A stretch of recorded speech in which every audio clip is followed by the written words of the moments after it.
मेरे सम्मानित दर्शक एवं श्रोतागण, मैं आपसे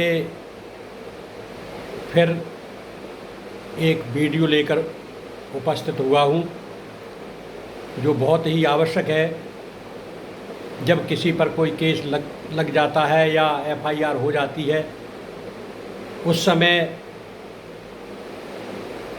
आदमी भागता है कि इस आपत्ति से कैसे छुटकारा मिले।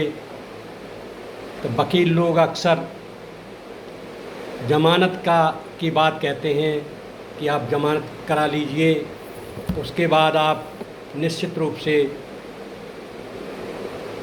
रूप से घर रहिए।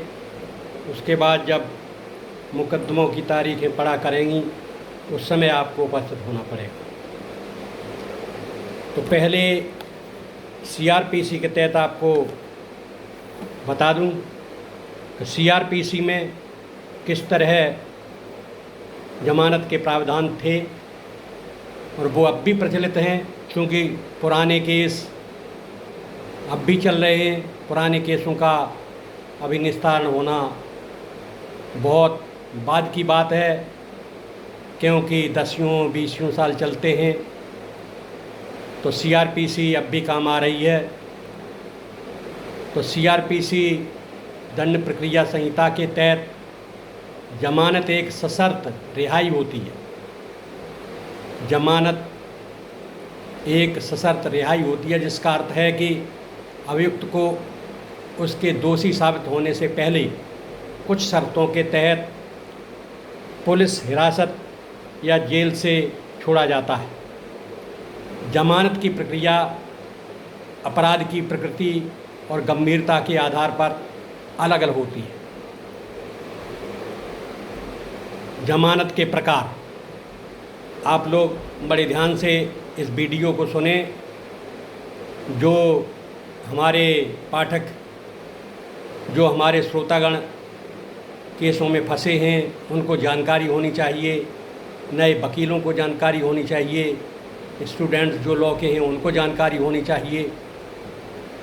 तो पहला जो नियमित जमानत होती है, सीआरपीसी की धारा 437 और 439 के तहत दी जाती है। ये जमानत सीआरपीसी की धारा 437 और 439 के तहत दी जाती है। इसमें गिरफ्तार व्यक्ति को न्यायालय द्वारा जमानत पर रिहा किया जाता है। तब आरोपी न्यायालय को दोषी ठहराने का ठोस कारण न हो, तब ये जमानत दी जाती है। दूसरी है अग्रिम जमानत। यह तब मिलती है जब कोई पहले से अनुमान लगा ले कि उसे गिरफ्तार किया जा सकता है। आरोपी उच्च न्यायालय या सत्र न्यायालय में अग्रिम जमानत के लिए आवेदन करता है। सत्र न्यायालय में जब जमानत खारिज हो जाती है, उसके बाद उच्च न्यायालय में आवेदन कर सकता है। अंतरिम जमानत यह अस्थायी होती है और तब जीत दी जाती है जब नियमित या अग्रिम जमानत मिलने में समय लगे। जमानत प्रक्रिया के मुख्य बिंदु इस प्रकार हैं। जमानत के लिए दोषी आरोपी या वकील न्यायालय में आवेदन करता है, या उसके वकील आवेदन करेंगे, या दोषी व्यक्ति स्वयं ही आवेदन करेगा। खा होता है न्यायालय आरोपी के अपराध, उसकी गंभीरता और इतिहास के आधार पर जमानत देने या न देने का फैसला करता है। अगर न्यायालय को ये मालूम पड़े कि अपराध गंभीर है और इसमें अगर दोषी को छोड़ दिया गया तो वो वापस नहीं आएगा, तो अदालत मना कर सकती है। गैर जमानती अपराध में न्यायालय के विवेकाधीन निर्णय से दी जाती है। जमानतनामा या जमानत बांड प्रस्तुत करना जरूरी होता है, जिसमें आरोपी अदालत में उपस्थित होने की बात सुनिश्चित करता है। जब बॉन्ड भरे जाते हैं तब वकील एक शपथ पत्र देता है आरोपी की तरफ से कि जब भी अदालत चाहे बुलाएगी या जब तारीखें पड़ेंगी तब तक आरोपी उपस्थित होगा। पुलिस बिना वारंट के संज्ञेय अपराधों में गिरफ्तारी कर सकती है, लेकिन उसके बाद आरोपी को जमानत पर रिहा करने का निर्णय माननीय न्यायालय का होता है।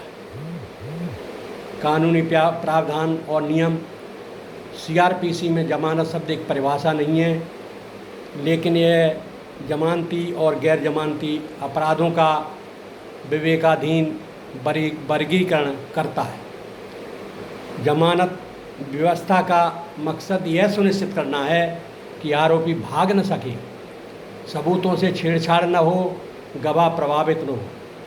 इसमें यह विशेष बात ध्यान में रखी जाती है अदालत के द्वारा कि अगर आरोपी दबंग है या माफिया है तो उसको जमानत माननीय न्यायालय नहीं देता, क्योंकि ऐसा अपराधी सबूतों से छेड़छाड़ भी कर सकता है और गवाहों को धमका भी सकता है। जमानत रद्द भी की जा सकती है यदि आरोपी शर्तों का उल्लंघन करता है या न्यायालय की व्यवस्था का उल्लंघन करता है। ऐसी स्थिति में आरोपी के खिलाफ दूसरी पार्टी आवेदन कर सकती है और अपने सबूत पेश कर सकती है। अगर सबूत सही पाए जाते हैं तो जमानत बीच में रद्द भी की जा सकती है। इस प्रकार सीआरपीसी के तहत जमानत जारी करने की प्रक्रिया न्यायालय की विवेकाधीन शक्तियों और कानूनी प्रावधानों के अनुसार होती है। आरोपी के अधिकारों और न्याय प्रणाली की सुरक्षा दोनों को संतुलित करना होता है।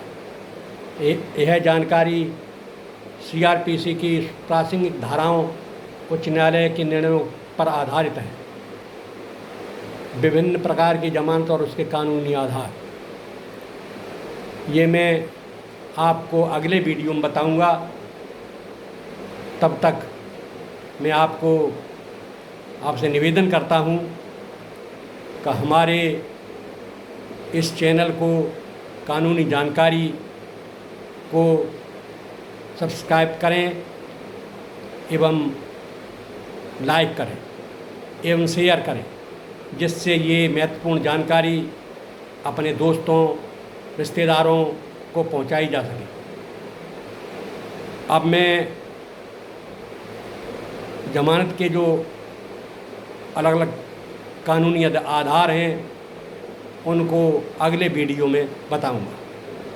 साथ ही साथ एक सूचना मैं दे दूं कि अगर किसी को कोई सलाह लेनी है तो आप मेरे व्हाट्सएप नंबर पर संपर्क कर सकता है। व्हाट्सएप नंबर डिस्क्रिप्शन में दिया हुआ है। धन्यवाद।